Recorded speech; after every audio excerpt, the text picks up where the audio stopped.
Alright, let's discuss space debris once again. But unlike in previous videos that you can find in the description, where we basically discussed how all of this might affect magnetic field or even the ozone layer of planet Earth, today we're going to discuss something a little bit, closer to home. As in, space debris falling on people's homes or even injuring people. And the reason I wanted to discuss this is because of a recent story that's more or less summarized in the claim that you see behind me. This is a lawsuit against NASA for a property damage loss sustained on March 8th of 2024 when a piece of space debris smashed through the roof of one of the homes in Florida, making a large hole in the roof and almost hitting the son of Alejandro Otero, who's now filing this claim for $80,000. Or essentially, we now have the first ever private lawsuit resulting from space debris damage against a major government organization. And so, hello wonderful person, this is Anton. Let's discuss space debris and its dangers a little bit more, take a look at the history of these events, and maybe speculate about what's going to happen. And in this case, this particular part came from the International Space Station, and it was actually part of the cargo pallet that uses these types of batteries that then became space trash in 2021. Today we're going to discuss a few other events, with many happening in just the last few months. But interestingly, in this particular case, this was actually a bit surprising. Mostly because NASA actually expects these tiny pieces to completely burn up in the atmosphere. But it clearly didn't. And that basically suggests that there are too many assumptions being made, and we're actually reaching a point with space debris where it's not just a problem of the Kessler syndrome, the concept you can learn about in the video in the description, and that's basically when the space debris becomes so saturated, where essentially all of the satellites become destroyed over time, but we now have reached a point where we might have to start worrying about space debris hitting people on the head. And so I guess let's discuss the statistics and a bit of a history. First of all, when it comes to pieces like this is over 10 centimeters in size, and so different organizations actually actively track this, with the location for each of these pieces quite well established and quite well known.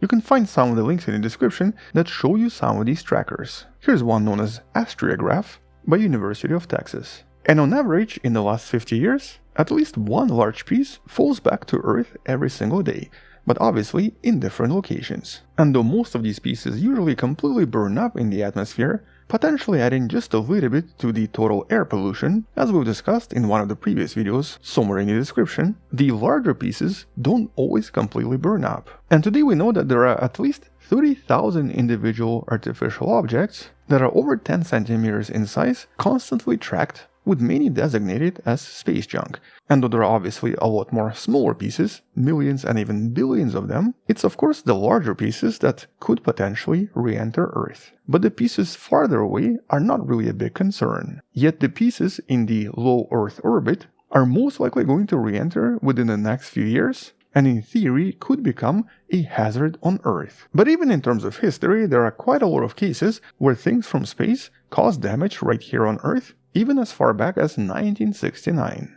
And this was the first report of space debris causing some kind of an injury. This was a Japanese ship that was hit by Soviet spacecraft debris, with 5 sailors on the ship injured in the process. And since this was during the peak of the Cold War, no charges of any kind were pressed, and this whole thing was eventually dropped. But interestingly, approximately 10 years later, a much more serious event happened in Canada.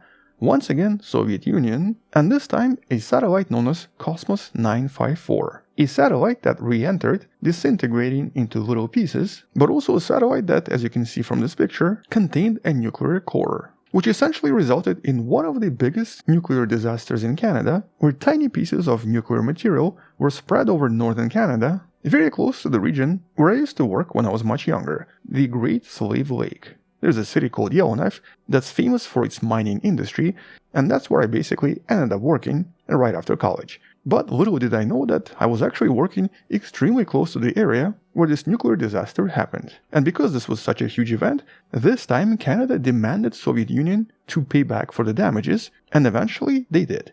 They didn't pay everything, but they paid at least half. Then there's also that famous story of Lottie Williams, a resident of Tulsa, Oklahoma, who at 3 a.m. was struck by Delta II rocket space debris that luckily for her only hit her in the shoulder. And so luckily she survived to tell the tale.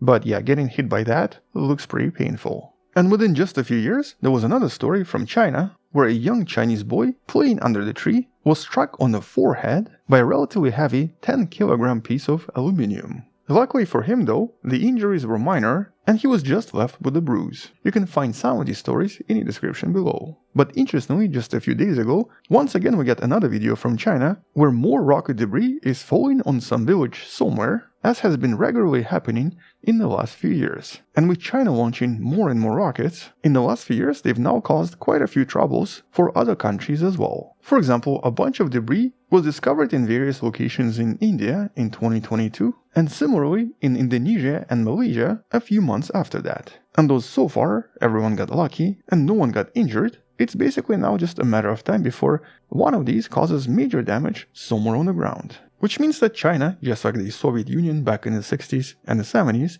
at some point is going to have to pay a lot of damages. But I hear you in the comments there complaining about China and stuff. Well, hold your horses, because US has now also entered the race. As a matter of fact, it's one of those hold my beer situations, because now we have so many stories about the American satellites, or American space debris of all sorts, causing damage to a lot of locations everywhere in the US. And there were actually 3 separate stories in 2024 alone. And this was just a few months ago from when I'm making this video. Now this was obviously the biggest story, mostly because of that lawsuit, and because here it could have actually resulted in major injury. But then just a month later, in a tiny, barely known town of Ituna, that's quite a name, in Saskatchewan, Canada, that despite its very low population of 622, even has a webpage, a large fragment of space debris was discovered on one of the farms. And this was a huge piece, 100 pounds or 45 kilograms, and was basically a huge carbon fiber honeycomb structure. And it seems to have come from the Axiom 3 launch that re-entered on 26th of February somewhere in this region.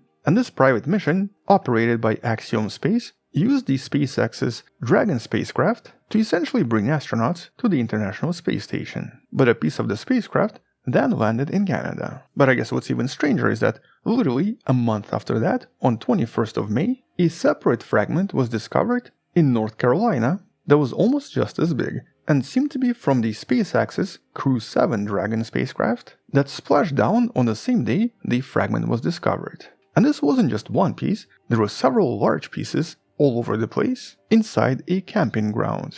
And one of them was only discovered because someone heard it land nearby. And I mean, just look at this piece. This is a huge object, and so if this crashes on someone's house, that's not going to be pretty. Oh wait, no. A smaller piece actually did hit someone's house. Luckily, no one was injured. As a matter of fact, this has now become such a huge problem that there's an entire webpage dedicated to just that.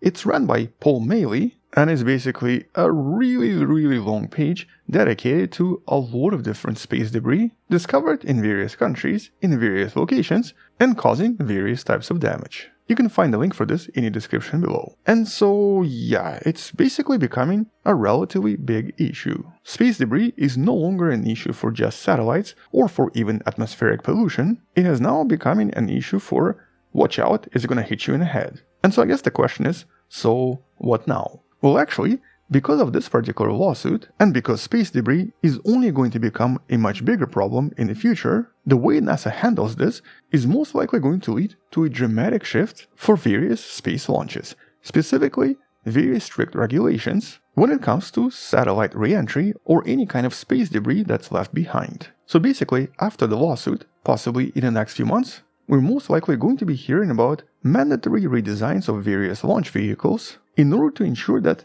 nothing actually lands on people anymore, and that everything lands either in the ocean, as it's actually supposed to, or doesn't land at all and burns up in the atmosphere. And though naturally other countries like China, for example, are unlikely to be compliant to this, right now because most of the launches are actually done in the United States, it's really in the US where it basically matters the most. And so if things go well, following this lawsuit, we might finally see some change, and both satellites and re-entry vehicles might get redesigned in order to ensure safety. As I mentioned in the previous video, one of the potential things we could do with satellites, for example, is actually design them out of something like wood, something that one of the Japanese companies is currently trying to achieve. I know it sounds silly, but turns out it actually works pretty well. And so following all of these stories about space debris discovered in various locations, chances are the government is going to request a major redesign for a lot of different vehicles. But I guess until we hear something else about this, or until something else super crazy happens right here on Earth involving space debris. That's all I wanted to mention. Check out some of the other similar videos in the description below. Thank you for watching, subscribe, share this with someone who loves learning about space and sciences, come back tomorrow to learn something else, support this channel on Patreon by joining channel membership, or by buying the Wonderful Person t-shirt you can find in the description. Stay wonderful, I'll see you tomorrow, and as always, bye bye.